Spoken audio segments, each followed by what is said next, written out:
성도님들 한 분 한 분을 주님의 이름으로 축복합니다. 저는 오늘 호세아서 6장 3절의 말씀을 가지고 힘써 여호와를 알자라는 제목을 가지고 말씀의 은혜를 나누도록 하겠습니다. 우리 교회가 코로나 기간 동안 참 많은 어려움도 있었습니다. 또 반면에 하나님이 주시는 은혜도 있었는데요. 그 은혜를 누릴 수 있었던 전적인 이유는 하나님의 은혜이지만 또한 우리 성도님들께서 한마음 한뜻으로 예배의 자리를 지켜주시고 또 기도의 자리, 말씀의 자리를 지켜주셨기 때문에 어려운 때를 잘 보낸 것 같습니다.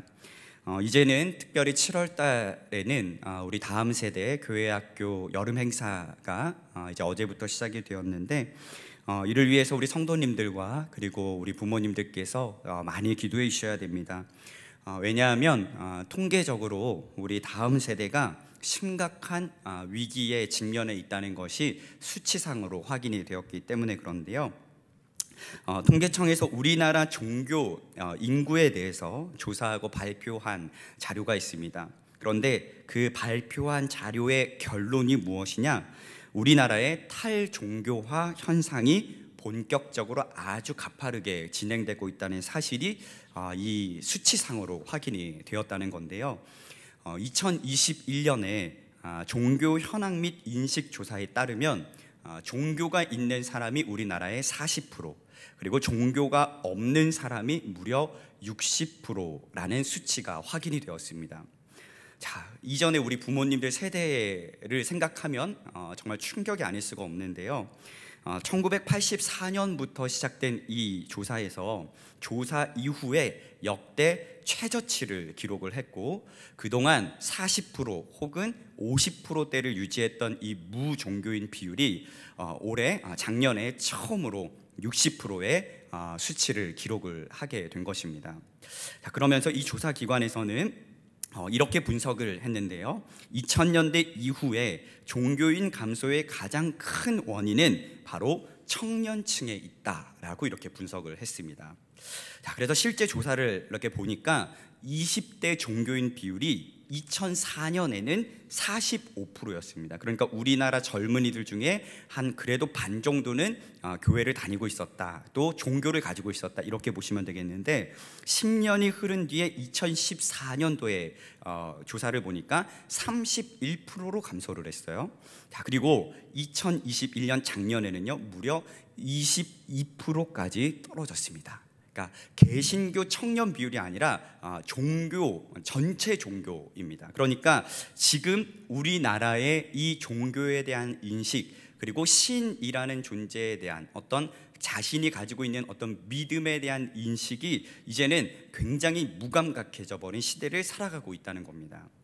자, 그런데 이런 현상은 여러분 지금 이 시대뿐만 아니라 사사기 시대 때도 동일하게 나타났다는 거예요. 자, 우리 사사기 2장 10절 말씀을 우리 한 목소리로 좀 함께 읽어보도록 하겠습니다. 시작. 그 세대의 사람도 다 그 조상들에게로 돌아갔고 그 후에 일어난 다른 세대는 여호와를 알지 못하며 여호와께서 이스라엘을 위하여 행하신 일도 알지 못하였더라. 자, 여러분 여기에 보시면 그 후에 일어난 다른 세대라고 지칭을 하면서 이 세대의 특징이 무엇이냐면 여호와를 알지 못한다, 그리고 여호와께서 이스라엘을 위하여 행하신 일도 알지 못한 세대였다라고 말씀을 하고 있어요. 자, 이 말은 사사기 초기 시대에도 지금 우리가 살아가고 있는 이 시대처럼 탈종교화 현상이 아주 급격하게 일어나고 있었다는 것을 보여주는 말씀입니다. 자, 왜 그렇게 하나님을 알아가는 일에서 이 세대들이 벗어나기 시작했을까? 가장 궁극적인 이유는 바로 우상숭배 때문이었거든요. 자, 사사기 2장 11절에서 13절을 보면 이렇게 그 세대에 대해서 말씀을 하고 있는데요. 이스라엘 자손이 여호와의 목전에 악을 행하여 바알들을 섬겼다, 이렇게 말씀합니다. 12절을 보니까 애굽 땅에서 그들을 인도하여 내신 그들의 조상들의 하나님 여호와를 어떻게 했다고요? 버렸다고 말씀합니다. 그리고 나서 한 일이 무엇이었냐? 다른 신들, 곧 그들의 주위에 있는 백성의 신들을 따라 그들에게 절하며 여호와를 진노하게 하였으되 13절 곧 그들이 여호와를 버리고 바알과 아스다롯을 섬겼다라고 사사기에서 말씀하고 있습니다. 자, 그러니까 이 다른 세대라고 지칭했던 이 세대는요, 여호와를 아는 것에 무감각했다는 거예요. 여호와 하나님을 그들의 부모님, 조상으로부터 보고 들었지만 그들은 경험하지 못했습니다. 자, 그러다 보니까 바알과 아스다롯을 섬기는 세대가 되어서 하나님의 진노를 일으키는 세대가 되었다. 자, 여러분, 우리 지금 이 청년의 때 3040의 우리 젊은 세대들이 여호와의 진노를 일으키는 세대가 되면 안 됩니다. 이것을 위해서 우리 부모님들 또 우리 성도님들께서 기도해 주시지 않으면 어쩌면 우리도 이 기회를 놓쳐버리는 건지도 모르겠죠.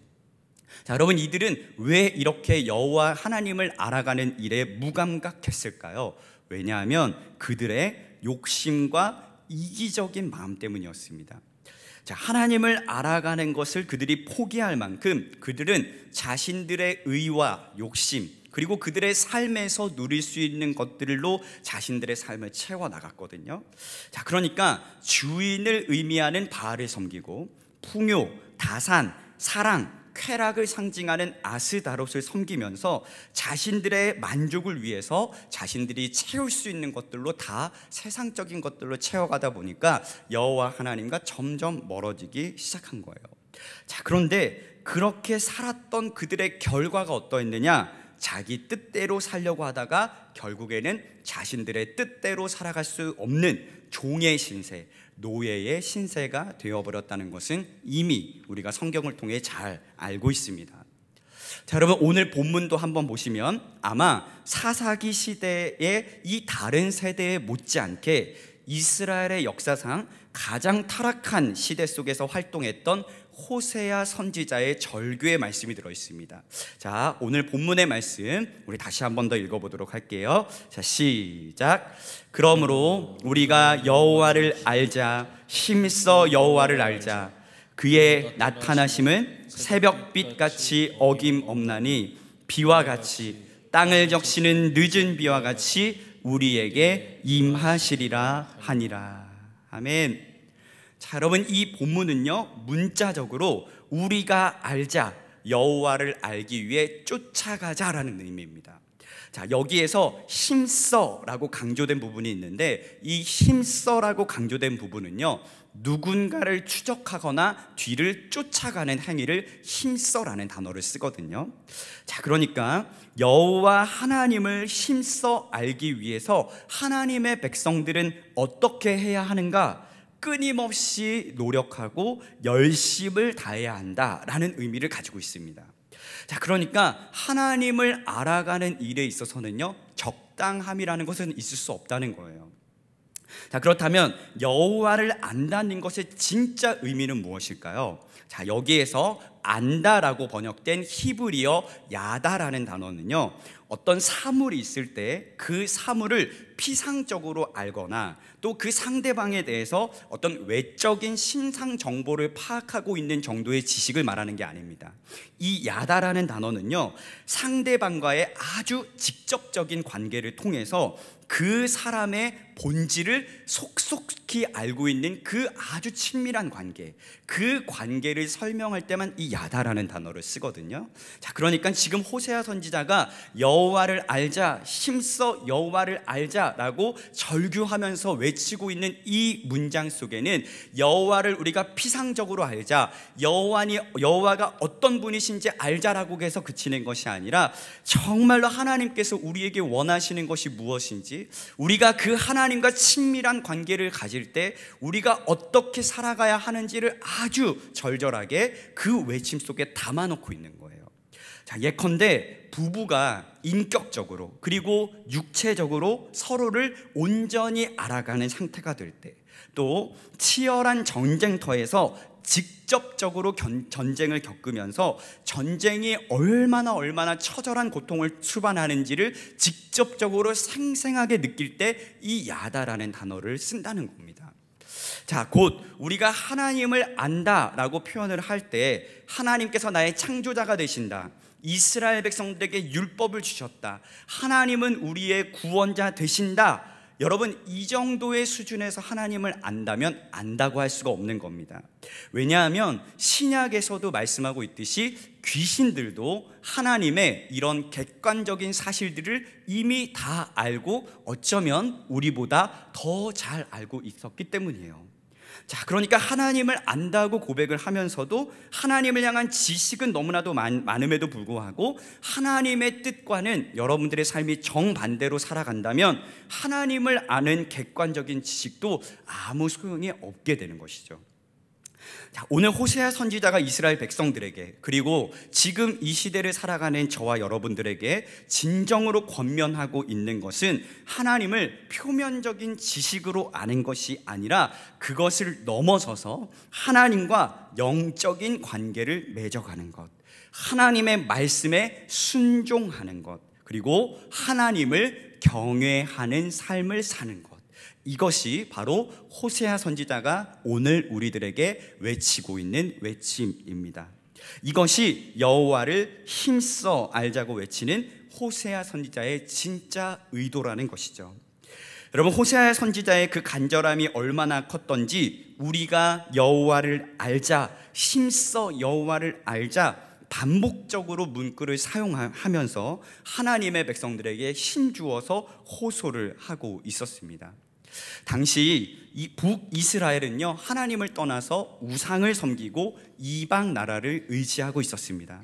그래서 하나님께서는 음란한 여인이었던 고멜이 남편이었던 호세아를 버리고 다른 남자와 더불어 간음한 것을 말씀을 하시면서 이스라엘의 영적인 상태를 지적하셨거든요.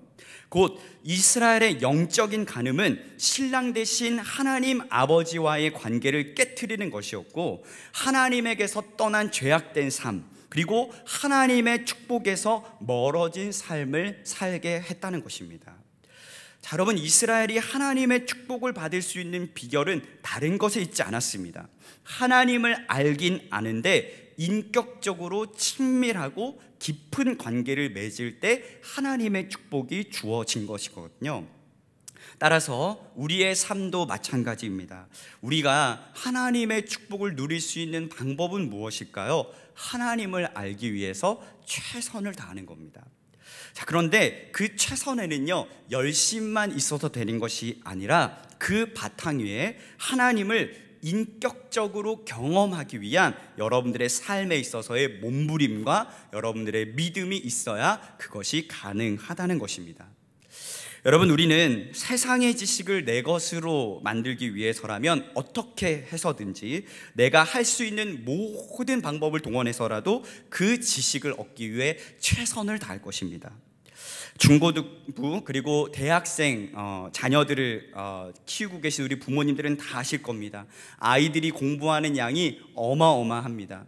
그러니까 꼭 이렇게 공부해야 하나 싶을 정도로 최소한의 지식을 얻기 위해서, 아니 그 더 넘치는 지식을 얻기 위해서 우리 아이들이 잠을 줄여가면서까지 밤낮으로 공부를 하거든요.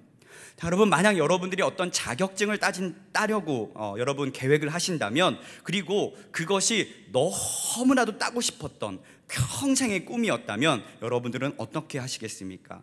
아마 합격을 위해서 그 자격증 시험 당일까지 밤을 새워서라도 공부하고 또 공부할 거예요.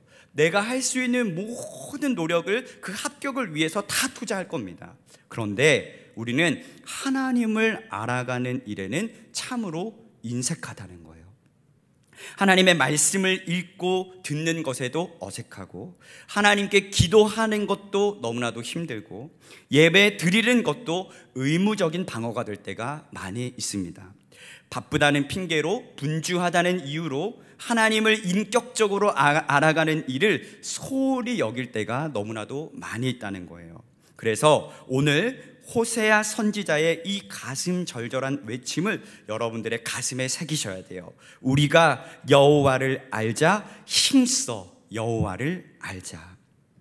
자, 그렇다면 여러분, 우리가 하나님을 아는 일에 힘을 내면 어떤 축복을 누릴 수 있을까요? 자, 우리는 보통 하나님의 축복이라고 한다면 잘 먹고 잘 자고 무병장수하고 풍족하지는 않아도 되는데, 그렇다고 해도 또 부족하면 안 되고, 우리 사랑하는 자녀들이 좋은 직장에 취직해서 잘 먹고 잘 살고. 여러분, 우리가 바라는 하나님의 축복은 보통 이런 바운더리 안에 있을지도 모릅니다. 자, 그런데 오늘 본문을 묵상하다 보니까 하나님께서 저와 여러분들에게 진정으로 주시고자 하시는 축복은 세상적인 풍요와 안전이 아니라 진정한 생명을 주시는 것에 하나님은 더 관심이 있으시다는 거예요. 자, 본문 하반절을 보면 호세아 선지자는 하나님의 나타나심이 새벽빛처럼 그리고 늦은 빛처럼 임하신다고 말씀했습니다. 자, 먼저 여러분, 새벽빛은 어떤 의미일까요? 자, 기상학적으로 가장 어두운 시간대가 새벽 3시에서 4시 사이라고 합니다. 그래서 그 새벽빛은 그 칠흑 같은 어두움을 뚫고 광명함을 가져다주는 빛, 이게 새벽빛이거든요. 자, 그 빛이 비치면 어두움이 물러가고 온 대지가 환하게 밝아집니다. 사진 한 번만 다시 띄워주실까요? 이 사진이 제가 새벽 예배를 마치고 집에 딱 들어가려고 하는데 이제 해가 이렇게 쫙 떠오르는 모습이었어요. 저 이렇게 사진을 이렇게 제가 찍는데 막 가슴이 막 뭉클뭉클 하더라고요. 야, 이 어두운 땅을 저 밝은 빛이 서서히 이렇게 떠오르니까 이제 점점 주변이 환해지는 것을 보면서 막 저도 새로운 마음이 들었거든요.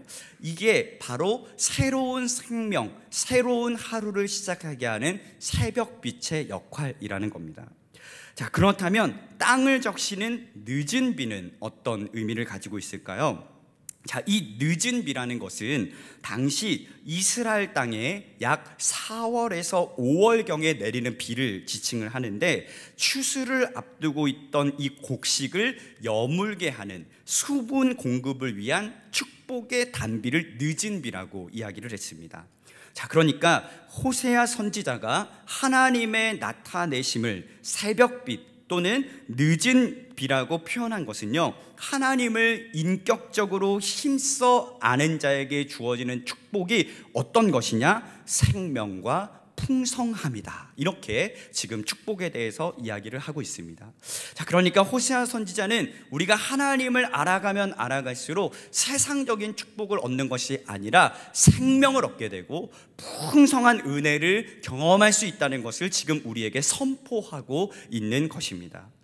여러분, 우리의 심령이 왜 메말라 가는 것일까요? 하나님을 알아가는 일에 힘쓰지 않기 때문입니다. 하나님을 내 삶의 주인으로 모시지 않고 하나님의 말씀에 순종하지 않으니까 우리의 삶에 생명의 역사가 지속해서 일어나지 않는 것이죠. 칠흑 같은 어두움이 우리의 삶을 뒤덮을 때 그 어두움을 몰아낼 수 있는 빛이 우리 안에 없기 때문에, 하나님을 알아가려는 의지가 없기 때문에 우리는 칠흑 같은 어두움 속에서 인생의 절망과 고통을 경험하며 살아가게 된다는 겁니다. 따라서 우리는 전심으로 하나님께 돌아가서 그분을 아는 일에 최선을 다해야 합니다. 하나님과 막힌 담이 있다면 그 담을 허물기 위해서 새벽빛과 그리고 늦은 빛같이 우리의 삶에 나타나시는 하나님 앞에 여러분들 끊임없이 나아가셔야 해요. 그럴 때 우리의 삶에 놀라운 축복과 은혜가 풍성한 생명의 역사로 나타나게 되는 것입니다. 요즘 저에게 가장 행복한 시간이라고 한다면 말씀을 읽는 시간인데요. 저는 개인적으로 성경 통독용 성경책이 따로 있거든요. 이렇게 제가 예배 때만 들고 다니는 성경책이 따로 있고, 꾸준하게 읽고 있는 성경 통독용 책이 따로 있는데, 요즘에는 시대가 너무 좋아져서 따로 음원을 구입하지 않아도 유튜브에 이 성경을 읽어주는 이 성우들의 목소리가 다 있기 때문에 제가 가장 행복해하는 시간은 그 성경책을 펴서 정해진 분량대로 그 이어폰을 꽂고 그 말씀에 따라서 이렇게 말씀을 읽을 때 정말 세상에 간 곳 없고 정말 주님과만 함께 있는 그 시간들이 느껴지는 시간이 가장 행복합니다. 제가 의도적으로 이 시간을 가지려고 하는 이유는 무엇이냐면, 제가 스펀지 비유를 많이 생각을 해봤는데, 여러분, 이 스펀지가 있습니다. 우리가 설거지를 할 때 이 수세미 스펀지가 있잖아요. 그런데 물이 조금만 스며들면 거기에다가 이렇게 세제를 부으면요, 세제가 뻑뻑합니다. 그런데 물이 많이 젖어들면, 이 스펀지가 물에 많이 젖어들면 이 한 방울만 딱 떨어뜨려도 거품이 엄청나게 풍성해지거든요. 그러면 설거지하는 게 막 즐겁습니다. 물론 설거지하는 게 즐거운 건 아닌데 그래도 이 거품이 있으면 너무 즐겁잖아요. 여러분, 말씀을 읽고 하나님을 알아가는 일도 똑같습니다. 여러분, 하나님을 아는 일에 여러분들이 노력하지 않고 애쓰지 않으면 물이 조금만 스며드는 거거든요. 그러면 뻑뻑해서 설거지가 잘 안 되는 것처럼 여러분들의 삶에 생명의 역사가 일어나지 않습니다. 그런데 여러분들의 삶을 하나님의 말씀으로 계속해서 적셔가시고 물들여가시고 조금씩 여러분들의 삶을 하나님의 말씀으로 채워가시면, 그 시간이 길면 길수록, 그리고 그 시간이 깊어지면 깊어질수록 여러분, 생명의 역사가 여러분들의 삶에 나타나게 된다는 거예요. 제가 왜 이 말씀을 드리냐면, 여러분, 미국에서 가장 유명한 목사님 한 분을 꽂으라면 지금은 별세하신 갈보리 채플의 척 스미스 목사님을 많이 이야기를 합니다. 자, 그런데 참 아이러니하게도 이 목사님은 설교가 너무 어려워서 목회를 포기했던 분이셨어요. 그는 일주일 내내 설교를 준비를 했는데 너무나도 이 설교에 대한 스트레스가 심해서 목회 자체가 견딜 수 없는 고통이었습니다. 그래서 한 번은 이 성경책을 들고 청중을 향해서 설교하는 빌리 그레함 목사님을 흉내를 내려고요, 무선 마이크까지 사서 흉내를 내봤는데 좌절만 경험할 뿐이었습니다. 그래서 놀랍게도 이 목사님은 결국 목회를 포기를 했어요. 자, 그리고 나자 할 일이 없어졌습니다. 목회를 그만두니까 할 수 있는 일이 없었어요. 자, 목회자가 되기 위해서 정말 오랜 시간 동안 열심히 애쓰고 드디어 목사가 되었는데, 인생의 전부였던 이 목회를 이제 포기했으니까 할 수 있는 일이 없었던 겁니다. 그래서 그는 남아도는 시간에 무엇을 할까 고민을 하다가 갑자기 이 성경을 읽고 싶다는 마음이 들어서요, 무작정 성경책을 펴서 읽기 시작했어요. 그동안은 설교 준비 때문에 의무적으로 성경을 읽었지만, 이제는 정말 그런 부담감 없이 홀가분하게 그 성경을 읽을 수가 있었던 것이죠. 그래서 창세기부터 시작해서 은혜가 되는 말씀에 밑줄을 긋고, 그리고 묵상하고 느끼는 것이 있으면 메모를 하기 시작을 했습니다. 그런데 이전에는 경험하지 못했던 성경 말씀의 달고 오묘함이 점점 느껴지기 시작했어요. 하나님의 말씀이 달다는 게 이런 거구나, 이분이 점점 이제 느끼기 시작한 거예요. 목회할 때는 그렇게 성경을 열심히 읽어도 전혀 감동이 느껴지지 않고 오히려 스트레스만 되었는데, 이제는 그 말씀 자체가 너무나도 달콤한 하나님의 메시지가 된 것이죠. 그러다가 이렇게 좋은 말씀을 혼자서만 알고 있을 것이 아니라 다른 사람들과 나누는 것이 좋겠다는 생각이 들어서 아내였던 사모님에게 이 이야기를 했고, 사모님과 그리고 아는 몇 사람들을 불러서 성경 공부를 하기 시작했어요. 그렇게 한 주간 성경을 읽고 묵상한 것을 주일에 나누는 방법으로 강해 설교를 하기 시작했는데, 그 해에만 무려 소식을 듣고 40명이 모이기 시작을 했고, 이들이 마음을 합해서 교회를 시작해서 시작된 교회가 바로 갈보리 채플이었습니다.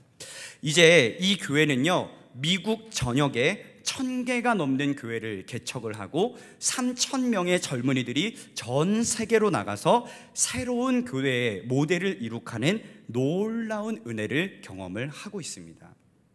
자, 여러분, 우리가 놓치고 있는 것이 무엇일까요? 이 이야기를 들으면 아주 선명하고 분명하게 드러납니다.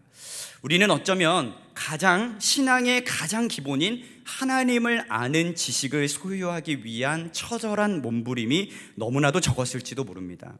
아니, 오히려 그 몸부림이 정말 많았지만 순수한 마음으로 하나님의 말씀을 대하지 못했고 너무나 외적인 사역에 치중했을지도 모르죠. 하지만 분명한 것은 하나님을 알아가는 가장 좋은 방법인 이 하나님의 말씀이 여러분들의 인생을 바꾸고 우리 교회를 바꾸어 간다는 것입니다.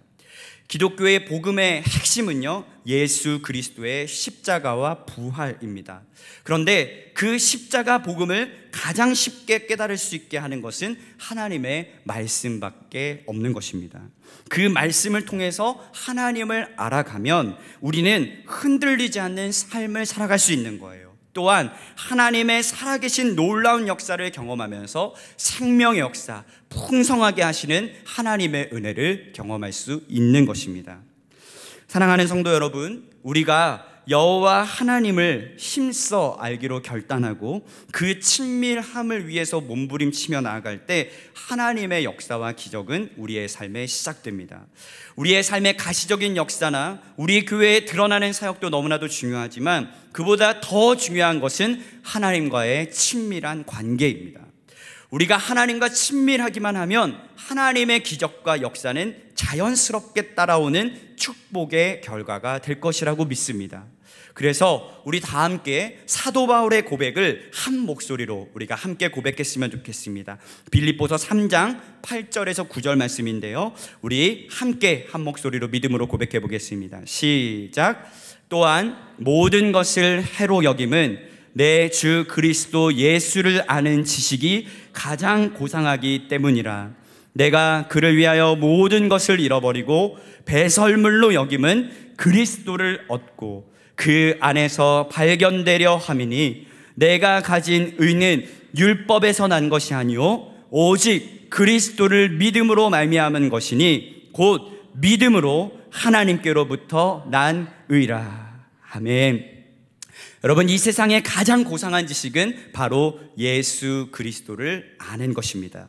우리가 예수 그리스도를 알고 경험하기 시작할 때 주님을 위해 모든 것을 잃어버릴지라도 예수 그리스도라는 가장 고상한 지식을 얻을 수 있습니다.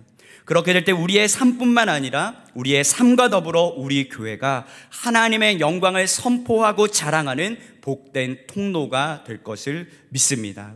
새롭게 시작하는 오늘부터 한 주 동안 예수님을 친밀히 알아가기 위해 힘쓰고 하나님의 말씀 앞에 잠잠히 머물러서 놀라운 은혜와 축복을 경험할 수 있는 우리 사랑하는 귀한 성도님들 되셨으면 좋겠습니다.